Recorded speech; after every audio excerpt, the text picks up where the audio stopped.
Thank you very, very much. Sadly, tonight I will not be singing, but I will be talking to you about a role I have here in the city of Philadelphia as the co-chair of the city's official initiative to count and identify unaccompanied homeless youth. And when we talk about the issue of youth homelessness, often we confuse it with houselessness, right? And I like to rely on one of my favorite composers, Burt Bacharach, who famously put out the idea that a house is not a home, because if a house is not a home, a home isn't a house. So we're not talking about houselessness. But we are talking about something a bit larger and a bit more systemic than not having a space or a place. And we're talking about long-term trajectories into adulthood. So let's talk about this idea of human capital and this idea of economics, right? You see my little buddy up there, he's got all these nice clothes, he's got all these tools, he's got skills, he's got a ton of options in life, and that's what human capital is about, right? This idea that you can become whatever you want to become based on skills and your talents and your education. There's also this beautiful idea of social capital, right? It's the networks and the relationships you have, both business and personal, that allow you to use your human capital to create income, to create value for yourself, for another company, etc. But Philadelphia has a very big problem when it comes to poverty, when it comes to systemic issues. Poverty rate here for children is near 40%, and it's just getting larger. And we have to talk about the research that is being done on brains right now and on executive function that talks about a person's perceived lack of power actually ruins their ability to use higher cognitive functions, including skills in planning and judgment, and task setting, goal setting. And what does that mean when young people have to go into the world and make meaning? We also have to take into account that we have this information on children, in grades 6 through 12. 76% of them are labeled economically disadvantaged. And this is something that a school has to deal with in Philadelphia readily, every day, knowing that one, there are educational deficits, and two, there are issues of poverty. So we are definitely watching these young people watch their options disappear right before their eyes, with very little inroad to try to figure out how do we keep them from going into a cycle that robs them of options.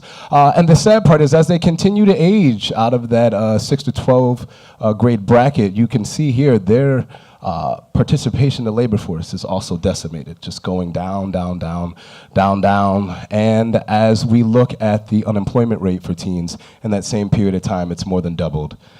This is a big, big problem. We are losing our young people to maladaptive behaviors in spaces, and sometimes they get blamed for it, and I don't know if it's their fault, especially with the landscape of Philadelphia and us having this wonderful social impact sector and tech entrepreneurs and all these wonderful places and spaces that definitely care about the social fabric of the city.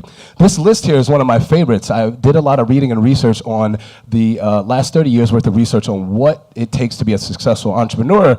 And on the flip end is this list of what it takes to buffer psychopathology, mental health, positive mental health, and those lists are similar. So when we look at Philadelphia that has over 1 million people in it and wonderful people doing great work, I think about the social fabric of the city and what we might be doing with things like entrepreneurship education if we only gave it to kids early, if we gave it to kids in 3rd grade instead of waiting until they were 15.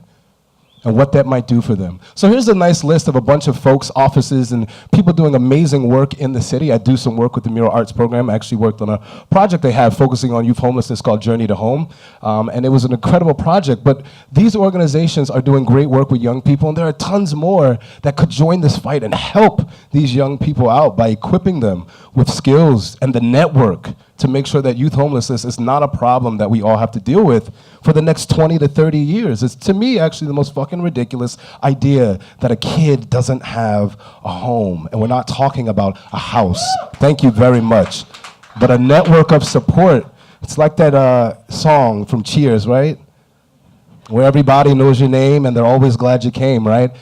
This should not be the jail, right? Quote unquote.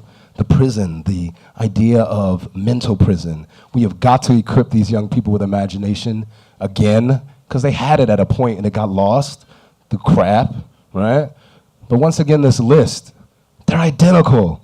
And what is a city like Philadelphia, the sixth largest metropolitan area in the country, what do we have to offer these young people, right? And so I just want to leave you with this idea, right, that much of the task of prevention in this new century will be to create a science of human strength, whose mission will be to understand and learn how to foster these virtues. And young people, remember, human relationships heal. Not only do they heal, but they have this uncanny ability to rejuvenate. And that's where it ends.